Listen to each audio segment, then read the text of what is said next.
ఎప్పుడెప్పుడు జైలుకు పోదామా, జైల్లో పోయి ఉందామా అని. ఆయన ఏమనుకుంటున్నట్టు నిన్న ఏదో పేపర్లో చూసిన జైలుకు పోయిన వాళ్ళందరూ అయిందనా ఆ లెక్కన ముందుగాల వాళ్ళ చెల్లెలు పోయింది. మరి ఆల్రెడీ వాళ్ళ చెల్లెలు జైలుకు పోయి వచ్చింది. అట్లా కూడా ఈయనకు అవకాశం లేదు కదా. ఆ ఛాన్స్ ఒకవేళ తీసుకుంటే కేసీఆర్ ఫ్యామిలీలా ఆల్రెడీ వాళ్ళ చెల్లెలు జైలుకు పోయి వచ్చింది. ఆ ఛాన్స్ ఆల్రెడీ వాళ్ళ చెల్లెలు కొట్టేసింది. ఆ ఫ్యామిలీలో ఉన్న పోటీని తట్టుకోలేక. కాబట్టి ఇట్లాంటి చిల్లర ఆలోచనలు మానాలి. 10 ఏళ్ళు మంత్రి చేసినోడు, అమెరికాలో చదువుకొచ్చినోడు, కొంచెమన్నా జ్ఞానంతో కొంచెమన్నా ఆలోచన విజ్డమ్ వాడాలి కదా. ఈరోజు same counter drone manufacturing unit at Mamidipalli BRS ఇచ్చింది. ఇన్ని ప్రాజెక్టులు బీఆర్ఎస్ అదానికి ఇచ్చి అదానితో అంటగాగి అదాని దగ్గర కమిషన్లు మెక్కి కేసీఆర్ లాగా అదాని నుంచి అప్పనంగా నిధులు మా కుటుంబానికి కొట్టేయాలి. ఇన్ని ప్రాజెక్టులు ఇచ్చిండు.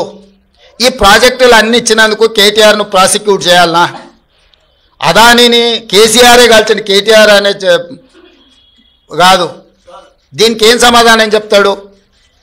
సో ఏది పడితే అది మాట్లాడితే చెల్లుద్ది. ఎన్ని చిల్లర మాటలైనా మాట్లాడతాం. మాకు అధికారం కోల్పోతే మేము సహనం కోల్పోయినామని 2023లో అధికారం కోల్పోయారు.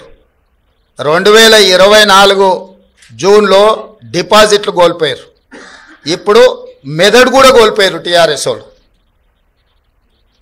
సో మెదడు కోల్పోయిన మాటలు మాట్లాడితే దానికి ఇంకా మనం ఏం సమాధానం చెప్తాం? రాహుల్ నువ్వు మాట్లాడు, నువ్వన్నా చెప్పాలి కదా కొంచెం అప్పుడప్పుడు.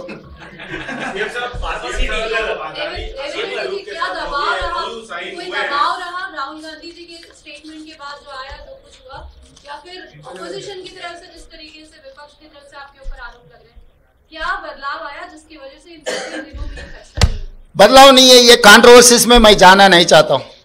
तो इसीलिए ये कंट्रोवर्सी में बगल के राज्य में कुछ करप्शन, बगल के देश में कुछ करप्शन, ये सब करप्शन के बारे में जब चर्चा हो रहे थे तब तेलंगाना के चर्चा मुझे अच्छा नहीं लगा, क्योंकि हम नियत से सरकार चला रहे, नियत से चलाने के लिए हम लोग कोशिश कर रहा है. तो तेलंगाना राज्य के बारे में कोई भी कुछ गलत फहमी से कुछ गलत कहा तो हमारे लिए ठीक नहीं है, क्योंकि कुछ कम 3 लाख करोड़ रुपए बजट है तेलंगाना राज्य के. तो उसमें 100 करोड़ रुपए के लिए हम लोग इतना अलिगेशन फेस करने का जरूरत नहीं है. मैं और मेरे कलीग कैबिनेट मिनिस्टर हम लोग ये सोचे कंट्रोवर्सी में हम जाना क्यों. तो कंट्रोवर्सी से दूर रहने के लिए हमारे राज्य सरकार ने ये निर्णय लिया हुआ है. हमारे ऊपर कोई किसी ने दबावट करने वाले नहीं है. किसी ने दबावट किए तो हम लोग सुनने वाला भी नहीं है. मेरे डेफिनेटली नुकसान है, मगर कंट्रोवर्सी से ज्यादा नुकसान नहीं है. तेलंगाना राज्य के जितना कंट्रोवर्सी में जा रहा है वो सबसे ज्यादा नुकसान है. इमेज सब कुछ है. तो हम हमारे इमेज खराब होने के लिए हम एक पैसा का भी हम लोग मौका देने के लिए तैयार नहीं है तेलंगाना राज्य सरकार ने. इसीलिए हम 100 करोड़ रुपए बदली नहीं करने के लिए हम खत लिखा हुआ है. నిన్న ఆయన వైఖరి చూస్తుంటే నాకైతే ఒకటే అనిపించింది, చిట్టినాయుడు గారికి చిప్పు దొబ్బింది అనిపించింది.